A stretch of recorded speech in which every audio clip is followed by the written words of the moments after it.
नमस्कार, hello and welcome to all. आप सभी का स्वागत है genius academic and competitive classes में।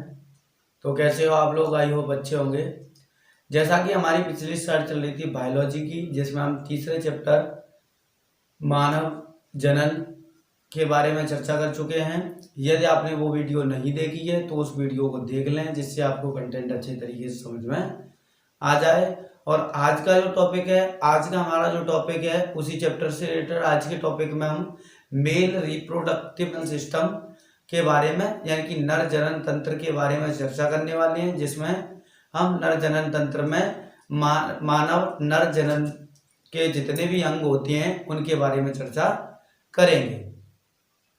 और यदि आप हमारे चैनल पर नए हैं तो चैनल को सब्सक्राइब कर लें, बेल आइकन को प्रेस कर लें, जिससे हम कोई भी नया वीडियो अपलोड करते हैं उसका नोटिफिकेशन सबसे पहले आपके पास पहुंच जाए। नर जनन तंत्र, नर जनन तंत्र, नर जनन तंत्र टॉपिक क्या है हमारा? नर जनन तंत्र।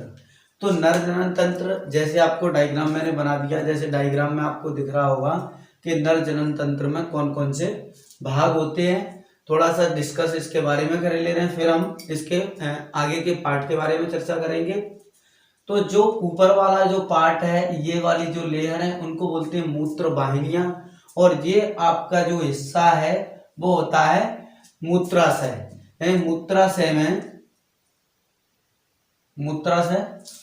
मूत्राशय में यहाँ पे क्या होता है, किडनियों से फिल्टर, यानी कि किडनी क्या करती है हमारे शरीर में, जो किडनी होती हैं जिनको हम गुर्दे बोलते हैं, किडनी जो होती हैं वो क्या होती हैं, ब्लड को क्या करती हैं, ब्लड को प्योर करती हैं, ब्लड को क्या करती हैं, प्योर करती हैं, ब्लड का शुद्धिकरण करती हैं। ब्लड में अगर यूरिया की जो मात्रा होती है, यूरिया की मात्रा, ये वहां से ब्लड से हटा के सब यूरिया को कहाँ मिक्स कर देते हैं, कहाँ पहुंचा देते हैं, मूत्राशय में इकट्ठा कर देते हैं। तो ये आपका मूत्राशय है। मूत्राशय ये मूत्र वाहिनियां हैं, यानी कि इन वाहिनियों द्वारा मूत्र बाहर, शरीर के द्वारा बाहर निकाला जाता है। इस जो संरचना बनी है इसको बोलते हैं हम शुक्राशय, यानी कि शुक्राशय है। शुक्राशय में क्या होता है, शुक्राशय में शुक्राणुओं का निर्माण होता है। ये वाला जो है उसको बोलते हैं एम्प्यूला, और इसके नीचे जस्ट वाले पार्ट को बोलते हैं स्क्लेरन वाहिनी। और ये वाला जो हिस्सा है इसको बोलते हैं प्रोटेस्ट ग्रंथि। ये क्या है, प्रोटेस्ट ग्रंथि। आगे इनके बारे में, यानी कि इनके काम क्या होते हैं, इनके बारे में हम आगे चर्चा करेंगे। काउपर्स ग्रंथि, इसके जस्ट नीचे क्या होती है, काउपर्स ग्रंथि होती है। और उसके जस्ट नीचे, यानी कि ये वाली जो नली बनी हुई है, ये झिल्ली युक्त मूत्र मार्ग एवं शुक्र वाहिनी होती है। यानी कि इसी में क्या होता है, इसी के जरिए, इस नली के जरिए ही हमारे शरीर से जो मूत्राशय से टॉयलेट बाहर निकलती है, यानी मूत्र बाहर निकाला जाता है। और इसी शरीर से शुक्राशय से शुक्राणु आते हैं और यहाँ से बाहर निकल जाते हैं शिश्न द्वारा। उसके जस्ट नीचे वाला पार्ट जो होता है उत्थानशील ऊतक होता है, यानी कि उत्थानशील ऊतक का मतलब होता है कोई ऐसी संरचना जिसको हम खड़ा कर सके या सीधा कर सके। उसके जस्ट नीचे वाले पार्ट को बोलते हैं पिनियल यूरिथ्रा। और इसके जस्ट नीचे वाला ये पार्ट जो है उसको बोलते हैं कैपट एपिडिडाइमिस। और इसके जस्ट नीचे, यानी कि ये आपको ये संरचना दिख रही है, ये वाली संरचना क्या है, इनको बोलते हैं ब्रसड या फिर टेस्टिस। और टेस्टिस के नीचे वाली जो संरचना है उसको कार्पस एपिडिडाइमिस बोलते हैं। और उसके नीचे ये वाला जो पॉइंट है, ये वाला जो पॉइंट है उसको बोलते हैं कार्पस एपिडिडाइमिस। और उसके जस्ट नीचे ये वाला पॉइंट है उसको बोलते हैं कार्डा एपिडिडाइमिस। इसके नीचे ये जो है, इसको ये वाली, यानी कि इस ये ब्रसड कोश से ये अटैच है आपके जो ब्रसड, उसको बोलते हैं गुबर्नेकुलम। इससे क्या होता है, इससे ब्रसड कोश से जुड़े हुए होते हैं। और ये वाली जो संरचना बनी हुई है ये आपका है ब्रसड कोश, जिसको बोलते हैं स्क्रोटम। क्या कहते हैं, स्क्रोटम कहते हैं। इधर वाले हिस्से को जब देखेंगे हम, ये वाला पूरा जो हिस्सा है इसको बोलते हैं शिश्नमुंड। और इसके जो साइड वाली जो संरचना होती है उसको बोलते हैं, यानी शिश्न के ऊपर वाली जो संरचना होती है उसको बोलते हैं प्रप्यूस। क्या बोलते हैं, प्रप्यूस बोलते हैं। और ये वाला जो मार्ग है उसको बोलते हैं मूत्रोजनन रंध्र, यानी कि मूत्र के लिए एक रंध्र या छिद्र मापिक संरचना होती है जिससे हमारे शरीर से क्या निकलता है, मूत्र निकाला जाता है। और इसी नलिका से आपका शुक्राशय से जो शुक्राणु आते हैं उनका भी, यानी कि वो भी यहीं से निकलते हैं। आइए अब देखते हैं जो मानव जनन तंत्र है उसके बारे में, आगे के पार्टों के बारे में चर्चा करते हैं। आगे मानव जनन तंत्र में सबसे पहला पॉइंट आता है प्राथमिक जनन अंग, यानी प्राथमिक जनन नर जनन तंत्र जो है उसमें सबसे पहला जो पॉइंट बनता है वो हमारा बनता है प्राथमिक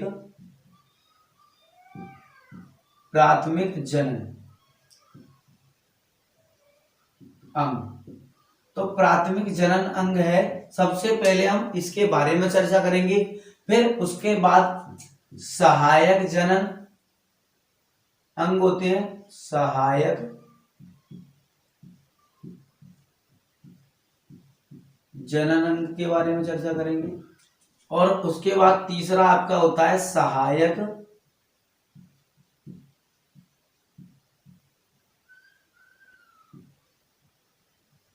जनन ग्रंथि, सहायक जनन ग्रंथि।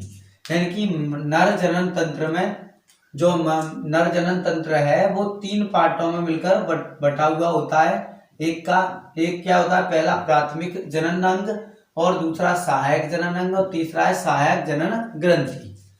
यानी कि जो नर जनन तंत्र है उसको 3 भागों में बांटा गया है।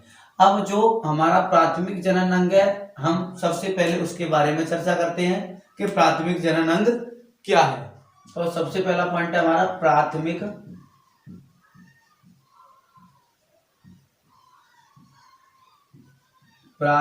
जनन अंग, जो हमारा क्या होता है, वृषण, क्या होता है, वृषण या फिर टेस्टिज। तो हम सबसे पहले टेस्टिज के बारे में चर्चा करने वाले हैं। तो जैसा कि आपको चित्र में दिख रहा है, ये वाली जो संरचना है वो क्या है, हमारी टेस्टिज है। वो संरचना क्या है, टेस्टिज है। तो टेस्टिज क्या होते हैं, टेस्टिज जो है हल्के गुलाबी रंग की संरचना होती है। मनुष्य में 2 वृषण पाए जाते हैं जो हल्के गुलाबी रंग के होते हैं। मनुष्य में या फिर मानव में 2 वृषण उदर गुहा के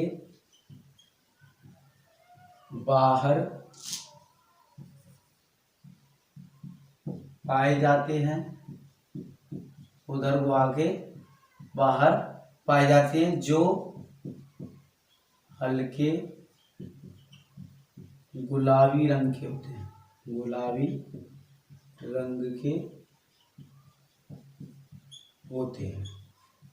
एक वृषण जो है, मानव में 2 वृषण पाए जाते हैं। कितने वृषण पाए जाते हैं, जो मानव में 2 वृषण पाए जाते हैं जो उदर गुहा के बाहर पाए जाते हैं, और जो क्या होते हैं, गुलाबी रंग के होते हैं, और वृषण कोश में क्या रहते हैं, स्थित रहते हैं। जो कहाँ होते हैं, स्थिति की बात अगर हम देखें तो वृषणों की स्थिति जो होती है, स्थिति आपकी स्थिति होती है वृषण कोश में। कहाँ होती है, वृषण कोश में, या फिर कह सकते हैं स्क्रोटम में। कहाँ होती है, स्क्रोटम में। अच्छा, अब क्वेश्चन ये बनता है कि ये उदर गुहा से बाहर क्यों होते हैं। तो जैसे हमारे बॉडी का नॉर्मल टेम्परेचर जो होता है, हमारी बॉडी का सामान्य ताप जो होता है वो आपका 37 डिग्री सेल्सियस होता है, लेकिन उदर गुहा का ताप, यानी कि जो वृषण होते हैं, उदर गुहा का ताप इससे 2 से लेके 3 डिग्री सेल्सियस, या 2 से कह सकते हैं हम 2.5 डिग्री सेल्सियस अधिक होता है। यानी उदर गुहा का टेम्परेचर जो होता है वो हमारा जो शरीर के टेम्परेचर से 2 से लेके 3 डिग्री सेल्सियस कम होता है, जो कि क्या होता है, जो कि शुक्राणुओं के लिए क्या होता है, प्रतिकूल होता है। शुक्राणुओं के लिए क्या होता है, शुक्राणुओं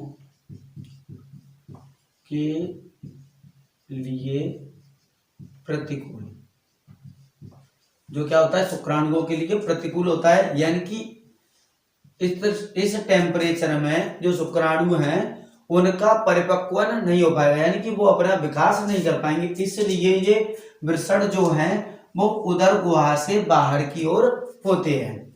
उदर गुहा से कहाँ होते हैं? बाहर की ओर होते हैं, क्योंकि वहां टेम्परेचर 2 से लेके 3 degree Celsius, normal body temperature 37 degree Celsius होता है, उससे उदर गुहा का जो टेम्परेचर होता है वो 2 से 3 डिग्री सेल्सियस क्या होता है? अधिक होता है। इसलिए ये उदर गुहा से बाहर पाए जाते हैं वृषण कोश में। कहाँ पाए जाते हैं? वृषण कोश में।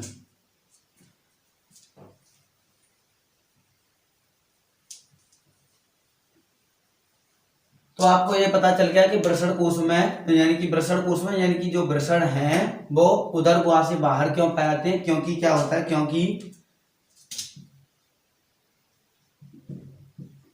क्योंकि उदर गुहा का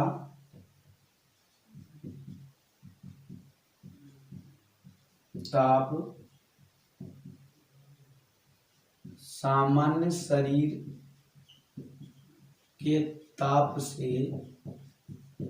सामान्य शरीर के ताप से 2 से लेके 3 डिग्री सेल्सियस अधिक होता है, अधिक होता है, जो शुक्राणुओं के लिए प्रतिकूल होता है। कैसा होता है? प्रतिकूल है, यानी कि इस स्थिति में शुक्राणु अपना विकास नहीं कर पाएंगे। तो अब क्वेश्चन ये पूछता है कि वृषण, यानी कि वृषण जो है, वृषण का जो निर्माण है वो किस प्रकार होता है? वृषण का, तो जब भ्रूण में क्या होता है? भ्रूण में जब बच्चा होता है तो वृषण का निर्माण भ्रूण में ही होना स्टार्ट हो जाता है।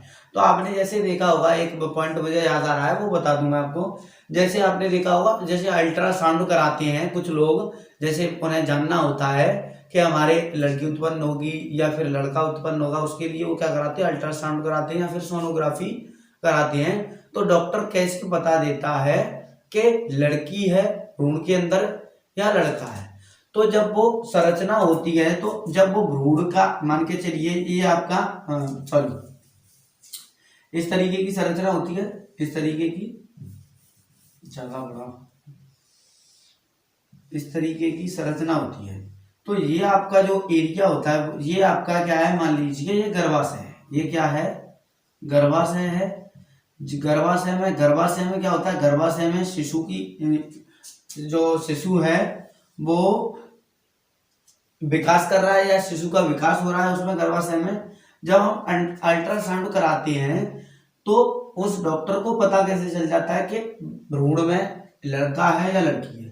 तो उसमें क्या होता है, जो भ्रूण में वो अल्ट्रासाउंड लेता है, जब वो चेक करता है, तो उसमें 2 डॉट टाइप के उसको संरचनाएं दिखाई पड़ती हैं उसमें। तो उससे वो अंदाजा लगा देता है कि भ्रूण में क्या है, भ्रूण में जो बच्चा है वो क्या है? मेल है। वो क्या है? मेल है। इस तरीके से वो जान लेते हैं कि भ्रूण के अंतर्गत क्या है। अगर डॉट से नहीं मिल रहे हैं तो वो क्या हो जाएगा? फीमेल हो जाएगा। जो बेबी होगा वो क्या हो जाएगा? फीमेल हो जाएगा।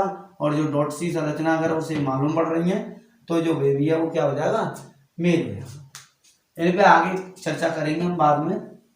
आइए आगे देखते हैं। तो जो वृषण है, वृषण का उद्भव जो है वो किस प्रकार होता है? तो वृषण का उद्भव क्या होता है? मीसोडर्म, यानी कि गर्भाशय की अंदर वाली जो त्वचा होती है, भित्ति होती है, उससे होता है। तो जो आपके वृषण होते हैं, वृषण का उद्भव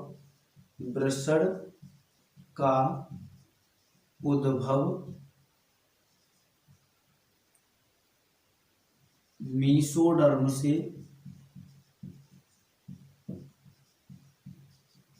होता है। वृषण का उद्भव किससे होता है? मीसोडर्म। तो वृषण का उद्भव कहां से होता है? मीसोडर्म से होता है। और जब भ्रूण में शिशु होता है तो जो वृषण है वो उदर गुहा में ही पाए जाते हैं। यानी वृषण जो है भ्रूण में भ्रूण में वृषण उदर गुहा में ही पाए जाते हैं।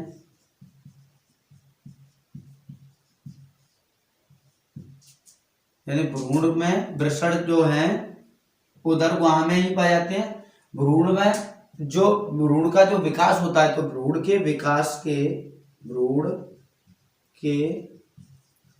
विकास या कह सकते हैं परिवर्धन के 7 माह बाद वृषण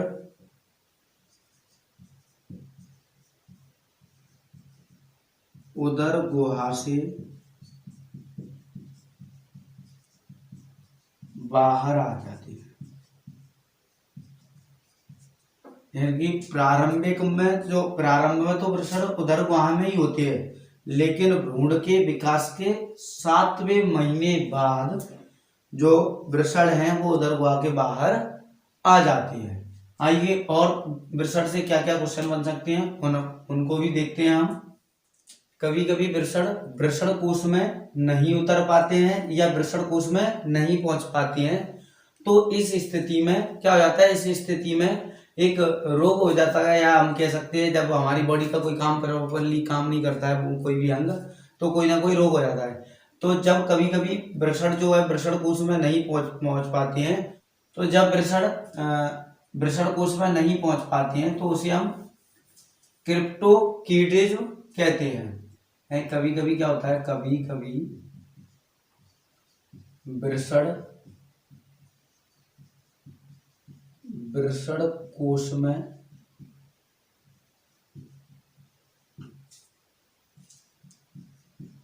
नहीं आ पाते हैं, जिसे क्रिप्टोकिडिज्म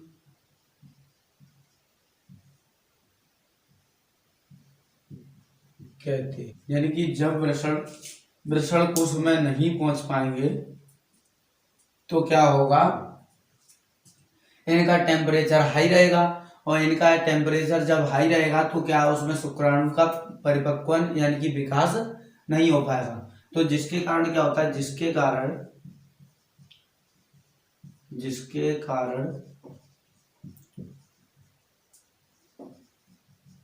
शुक्राणु परिपक्व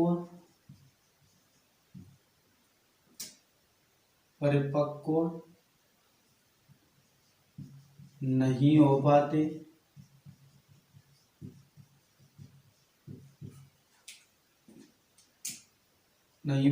हैं, जिसे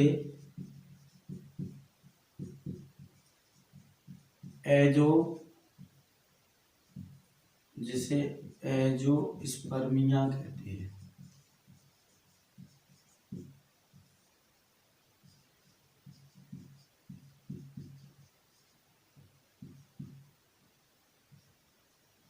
जिसे एंजियोस्पर्मिया कहते हैं। यानी कि कभी कभी वृषण क्या होते हैं, वृषण कोश में नहीं आ पाते हैं, जब नहीं पहुंचते हैं उस क्रिया को या उस स्थिति को क्या कहते हैं, क्रिप्टोकिडिज्म कहते हैं। जिसके कारण क्या होता है, शुक्राणु परिपक्व नहीं हो पाते हैं, जिसे एंजियोस्पर्मिया कहते हैं। और शुक्राणु परिपक्व क्यों नहीं हो पाते, क्योंकि उदर गुहा का आपको बताया कि नॉर्मल टेम्परेचर जो होता है बॉडी का उससे भी 2 से लेके 3 डिग्री सेल्सियस तक अधिक होता है, जिससे शुक्राणु विकसित नहीं हो पाते, वहीं नष्ट हो जाते हैं, जिसे एंजियोस्पर्मिया कहते हैं। यानी कि शुक्राणुओं का विकास ना होना ही क्या कहलाता है, एंजियोस्पर्मिया कहलाता है। अब आगे की स्लाइड में हम इससे आगे के टॉपिक के बारे में चर्चा करेंगे। आई होप आपको इतना समझ में आ गया होगा। तो वीडियो को लाइक जरूर कर दें, कमेंट जरूर करें कैसा वीडियो आपको लगा, जिससे हमें मोटिवेशन मिलता है, और हम आपके लिए इसी प्रकार और भी वीडियो बनाते रहेंगे। और वीडियो को ज़्यादा से ज़्यादा लोगों के पास शेयर कर दिया करें, जिससे वो भी इन वीडियो से अपनी पढ़ाई को कंप्लीट कर सकें। और यदि आप हमारे चैनल पर नए हैं तो चैनल को सब्सक्राइब कर लें, बेल आइकन को प्रेस कर लें, जिससे हम कोई भी नया वीडियो अपलोड करते हैं उसका नोटिफिकेशन सबसे पहले आपके पास पहुंच जाए। Thanks for watching.